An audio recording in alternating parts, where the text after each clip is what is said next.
আমি কিয়ামতের দিন সর্বশ্রেষ্ঠ হব, মানুষের মধ্যে সর্বশ্রেষ্ঠ সেরা আমি বিশ্বনবী। আলহামদুলিল্লাহ পড়েন। বিশ্বনবী বলেন সেদিনটা বড্ড ভয়ঙ্কর। সেদিন কেউ কারো কোনো উপকারে আসবে না, বন্ধু বন্ধুর কাজে আসবে না, স্ত্রী স্বামীর উপকারে আসবে না, স্বামী স্ত্রীর উপকারে আসবে না, পীর সাহেব মুরিদরে বাঁচাতে পারবে না, মুরিদ পীর সাহেবরে বাঁচাতে পারবে না, নেতা কর্মীর পরিচয় দিবে না, কর্মী নেতার পরিচয় দিবে না, ভাই বোনকে চিনবে না, বোন ভাইকে চিনবে না, বাবা তার সন্তানকে চিনবে না, মেয়েকে দেখে মা দৌড়ে দৌড়ে পালাবে। বড্ড ভয়ঙ্কর দিন।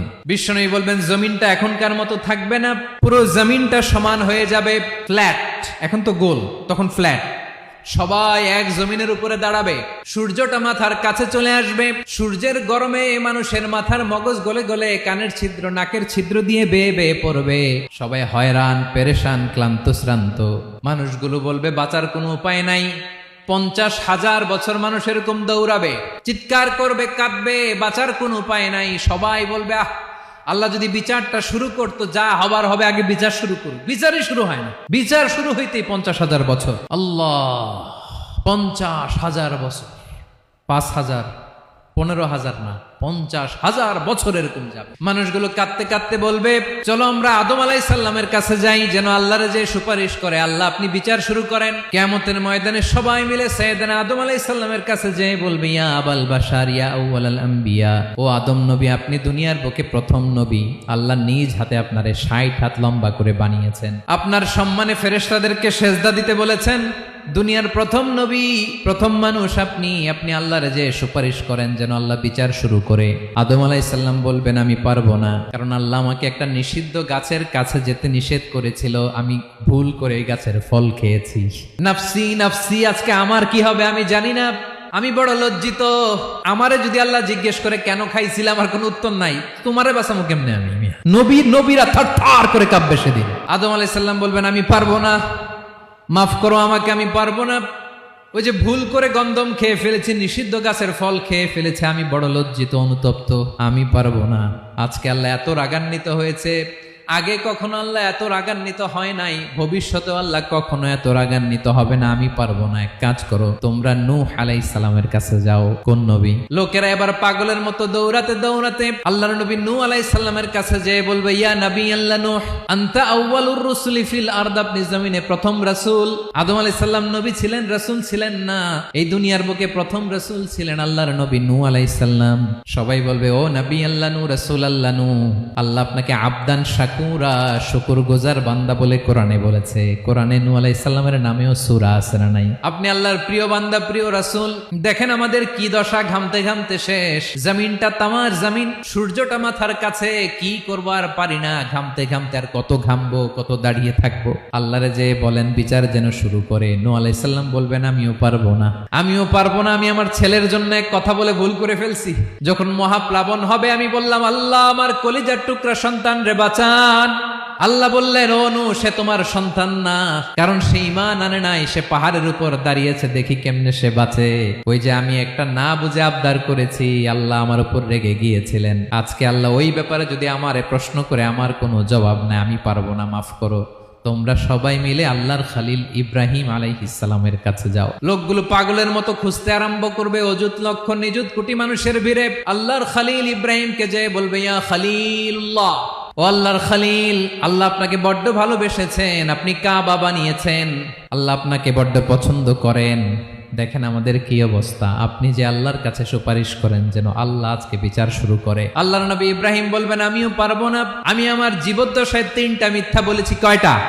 আসলে মিথ্যা না, একটু টুইস্ট করে কৌশল করে কথা বলেছিলেন, ওইটাকে হাদিসে মিথ্যা বলা হয়েছে। আমি জীবনে 3টা মিথ্যা বলেছি, জীবন বাঁচানোর তাগিদে কৌশল করে 3টা কথা বলেছি। আজকের এই কঠিন ময়দানে আল্লাহ যদি ওই 3টা কথার ব্যাপারে জিজ্ঞেস করে, লজ্জায় আমি মাথা দেখাতে পারবো না, আমিও পারবো না, আমিও পারবো না। আজকে আল্লাহ এত রেগে আছে, আগে কখনো এত রাগে নাই, পরেও রাখবে না।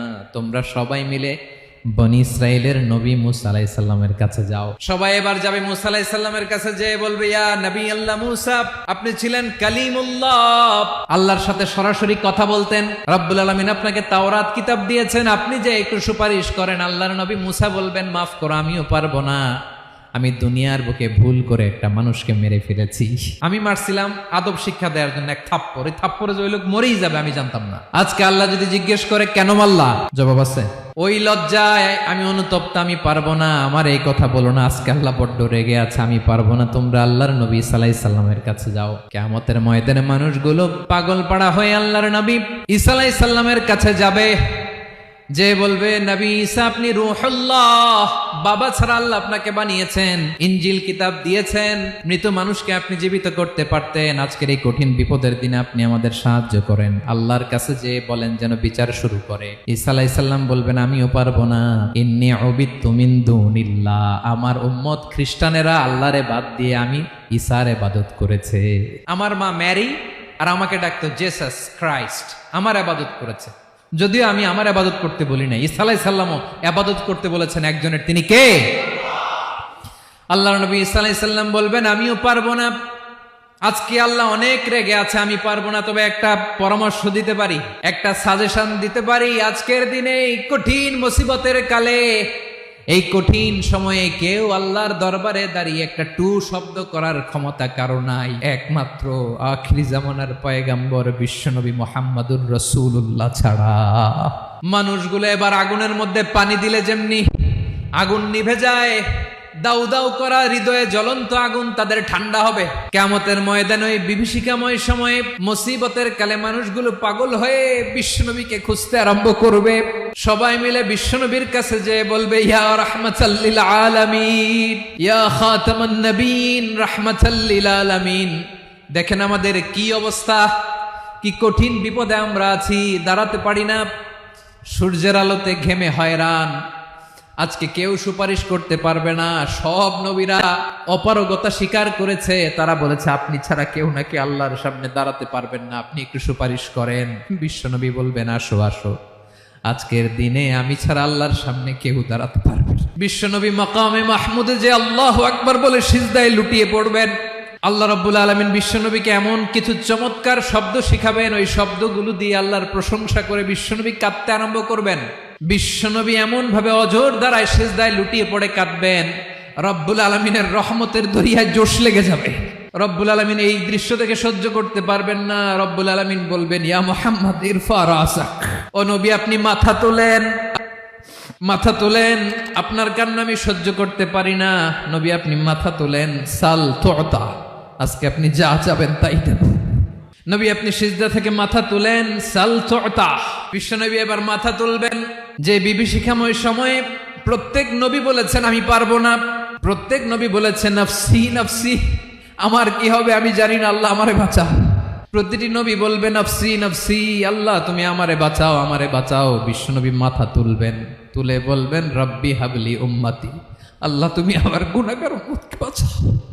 এই দুনিয়ার বুকে রব্বুল আলামিন সব নবীকে একটা করে দাওয়া মুস্তাজাবা দিয়েছেন, মানে যে দোয়া করলে কবুল হয়ে যায় সাথে সাথেই। দাও বিহা, দুনিয়ার সব নবীরা ওই দোয়াটা দুনিয়ায় করে ফেলেছে। সব নবীকে আল্লাহ একটা করে দোয়া দিয়েছেন, নবী দোয়া করলেই কবুল। সব নবীরা ওই দোয়া করে ফেলেছে দুনিয়াতে। বিশ্বনবী বলেন আমি করি নাই। ওয়া ইন্নী আখতাবিউ দাওয়াতি শাফাআতান লি উম্মতি ইয়াউমাল কিয়ামাহ, আমার ওই স্পেশাল দোয়াটা আমি দুনিয়ার বুকে কঠিন বিপদে পড়েও কোনোদিন করি নাই। আমি আমার স্পেশাল দোয়াটা কিয়ামতের দিন আমার গুনাহগার উম্মতকে সুপারিশের জন্য রেখে দিয়েছি। আল্লাহ বলবেন নবী ইরফা রাসাক, মাথা তোলেন, আর কাটবেন না। বিশ্বনবী মাথা তুলবেন।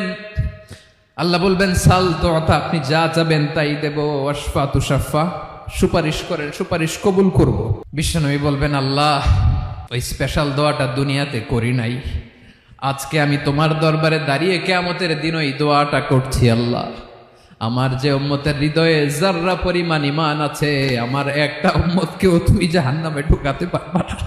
বিশ্বনবী পাগলের মতো একবার হাউজে কাউসারে যাবেন, একবার সিরাতে যাবেন, একবার পুলসিরাতের দিকে, একবার হাউজে কাউসারের দিকে পাগলের মতো দৌড়াতে থাকবেন, তার কোনো গুনাহগার উম্মত যাতে জাহান্নামে ঢুকে না যায়। সেদিন কেউ সুপারিশ করতে পারবে না বিশ্বনবী ছাড়া। এজন্য 5 নম্বর আল্লাহ বললেন মান যাল্লাযী ইয়াশফাউ ইনদাহু ইল্লা বিইযনিহি, কার সাহস আছে, কার এত বড় বুকের পাটা কিয়ামতের কঠিন দিন আল্লাহর সামনে দাঁড়িয়ে সুপারিশ করবে? কারো ক্ষমতা নেই, কারো ক্ষমতা নাই। বিশ্বনবী সেদিন সেজদায় পড়ে উম্মতের জন্য কাঁদবেন, সবাই কাঁদবে, নফসি নফসি, আল্লাহ আমারে বাঁচাও, আল্লাহ আমারে বাঁচাও। বিশ্বনবী বলবেন উম্মাতি উম্মাতি। বিশ্বনবী আমার জন্য কাঁদবেন, আপনার জন্য কাঁদবেন, আমাদের জন্য সেদিন কেঁদে কেঁদে জাহান্নামের দরজায় দাঁড়িয়ে আমাদেরকে টেনে টেনে জান্নাতে ঢুকাবেন। এজন্যই বিশ্বনবীর ভালোবাসা যেন আমাদের হৃদয়ে ভরপুর থাকে। আমার ভাইয়েরা, প্রতি শুক্রবার বিশ্বনবীর উপরে বেশি বেশি যেন আমরা দুরূদ পড়ি। আমরা যখন বিশ্বনবীর সালাম দেই, দুরূদ পড়ি, একদল স্পেশাল ফেরেশতা আছে যারা বিশ্বনবীর দুরূদটা নিয়ে সরাসরি বিশ্বনবীর রওজায় যায়, যে বলে অমুকের বেটা অমুক আপনারে সালাম দিয়েছে। বিশ্বনবী নিজ কবরের থেকে নিজেই সালামের উত্তর দেয়। বিশ্বনবীর ভালোবাসা যেন আমাদের হৃদয়ে থাকে, বিশ্বনবীর সুন্নাহ দিয়ে যেন আমাদের জীবনটাকে সাজাই। পারা যাবে ইনশাআল্লাহ। বিশ্বনবীর ভালোবাসা ছাড়া কেউ জান্নাতে ঢুকতে পারবে